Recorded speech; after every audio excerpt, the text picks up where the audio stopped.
இப்போ இது நல்லா வந்து குக் ஆகி நல்லா பாயில் ஆயிடுச்சு. இப்போ வந்து நம்ம அந்த செஞ்சு வச்சுருக்க ரைஸ் ஃப்ளாரில் அது வந்து ஆட் பண்ணிக்கலாம்.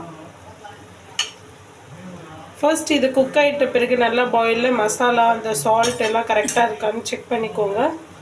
அதுக்கப்புறம் சால்ட் கொஞ்சம் கம்மியாக இருந்துச்சுன்னா கொஞ்சம் ஆட் பண்ணிக்கோங்க. கொஞ்சம் உப்பு போடணும், கொஞ்சம் கம்மியாக இருக்கும். இப்போ செக் பண்ணி பார்க்கும்போது கொஞ்சம் சால்ட் கம்மியானதுனால இதில் கொஞ்சம் ஆட் பண்ணியிருக்கோம். இப்போ இது நல்லா குக்காய் வர டைமில் நம்ம செஞ்சு வச்சுருக்கிற அந்த ரைஸ் ஃப்ளார் கொழுக்கட்டை மாதிரி அதை ஆட் பண்ணிக்கலாம் சுத்ரியாவை. இது 1 by 1 நம்ம கொஞ்சம் ஆட் பண்ணோம். டோட்டலாக போட்டோன்னா மாவு மாதிரி ஆயிடும்.